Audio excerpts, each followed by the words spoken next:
Oh, the years have flown by unnoticed, leaving behind a wealth of life experience. The education I received in my youth set me on a path that led straight to the police. Since 1994, I have been in the ranks of the Guards, faithfully serving my homeland. These years have been a real test in life.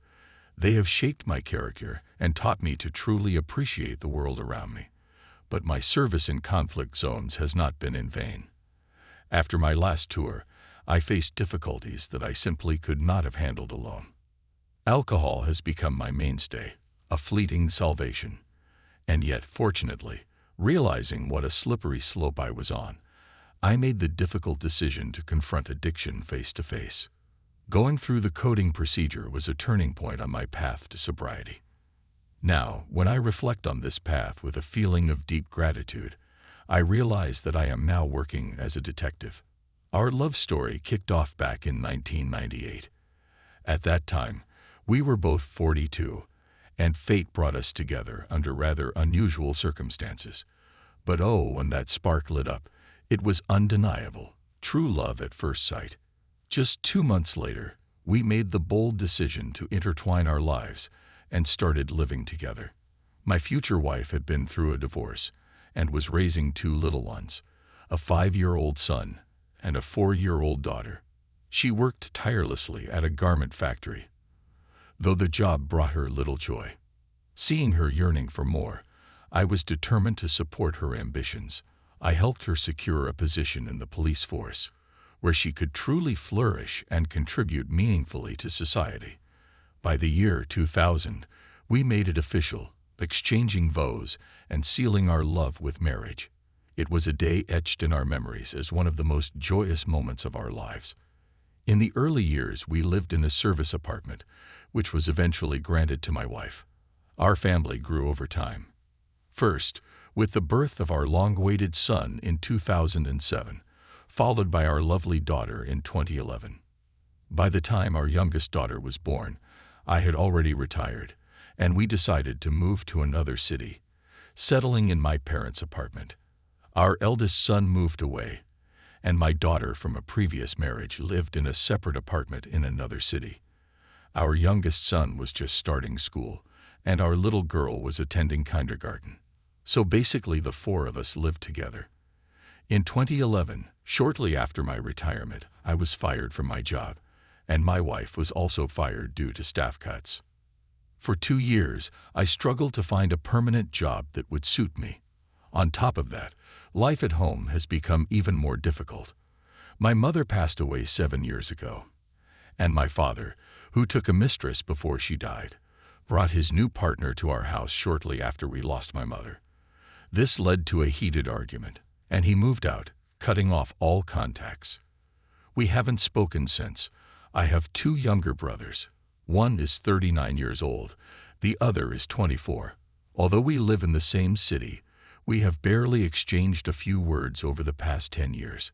When I retired, my family and I moved in with my wife's parents. Unlike the strained relationship with my own relatives, we have a great relationship with my wife's family.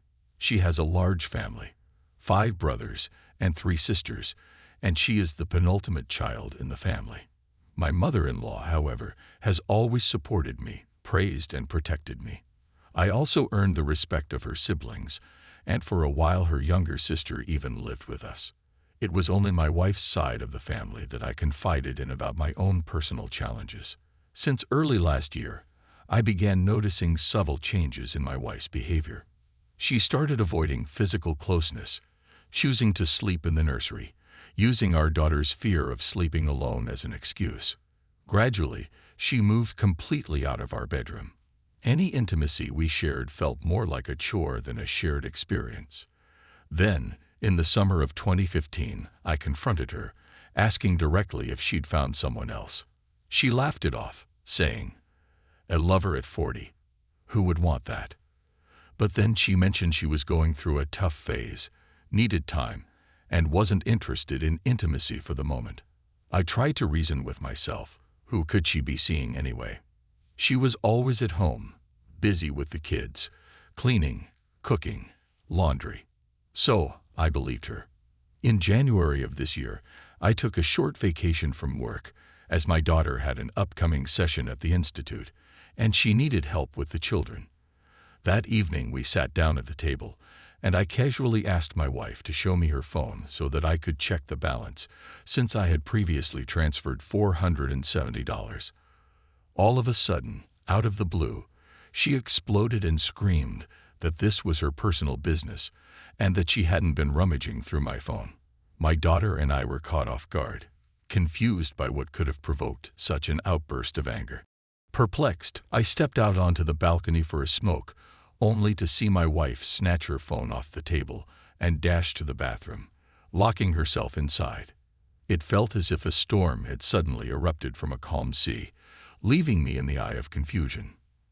Naturally, this made me angry. I've been asking for my phone for 2 hours. They quarreled, realized that she definitely had a lover, and kicked her out to her daughter. The children stayed with me. In all the time we've been living together, I've never looked into her pocket or purse.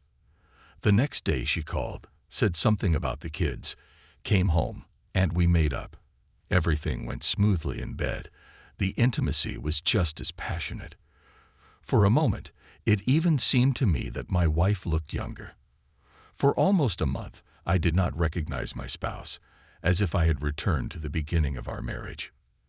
The next day, March 23rd, I received a strange message calling me concerned. I did not attach any importance to this. But in the evening, when my wife went out to get bread, I, seized with incomprehensible anxiety, reached into her purse. There I found condoms and other intimate stuff. A serious scandal broke out. My wife cried, sobbed, and claimed that I was an old senile, that all this was just for me, and poured out other lies. We lay in bed at night, but I couldn't sleep. Something was gnawing at me from the inside. In the morning, while my wife was leaving, I forcibly snatched her phone, opened the WhatsApp correspondence, and restored deleted files.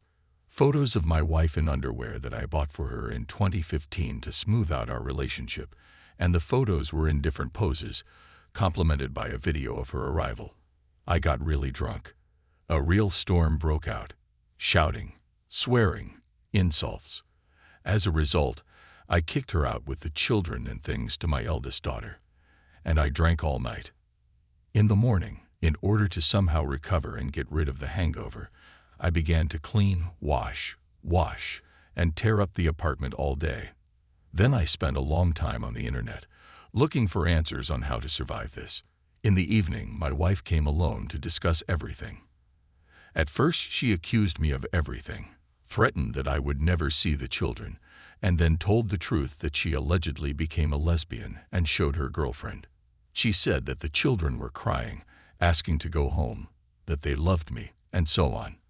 I said that I needed time to think about everything, and asked her to take the children home. All the next day, Avery insisted that she was not lying, apologized, swore allegiance, but at the same time did not let the phone out of her hands for a second. The next day, there were tears again, heart-to-heart conversations, outpourings of the soul. I don't remember how or with what I stung her, but eventually she confessed that she had been cheating on me since January 2015. The next few days were a real torture.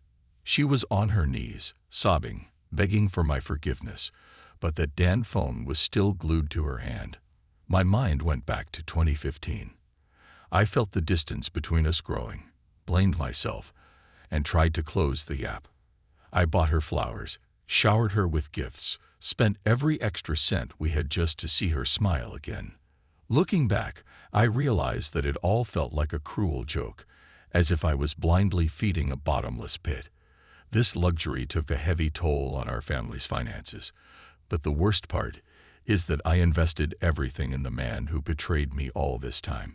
I tried reasoning with her, suggested she see a psychologist, tried to share articles I'd found online. She just brushed me off, chuckling at my attempts and calling me senile. I was at a loss, even confided in some colleagues at work. My only transgression: once a month, on payday, I'd get drunk, lose myself in a haze, and vent, unleashing my frustrations and shouting my grievances. But that's nothing compared to what she did. Now, the only thing tethering me to reality is my love for her and the kids. But how do you keep loving? How do you hold on when the very foundation of your world has shattered? She confessed. 2 whole years of deception. 2 years while I was tearing myself apart trying to become a better husband, believing the fault lay with me. Meanwhile, she was stringing me along, playing me like a fool, making a mockery of my care and affection. I try to focus on the kids, to tell myself they're what matters, but it's impossible to escape the constant churn of memories. I can't look at her without a surge of anger boiling up. Trust has been obliterated, shattered beyond recognition. What makes it worse is that we're stuck in this same city, sharing the same workspace. I can't just leave, can't just escape to some safe haven to lick my wounds. I'm forced to face her every single day, forced to confront the reality of what she's done, reliving it all over again. How do I move on? How do I find it in me to forgive when every fiber of my being screams out in pain? How can I ever trust again? How do I keep from losing my mind completely? I'm trapped in this endless loop of anguish, and I don't know the way out.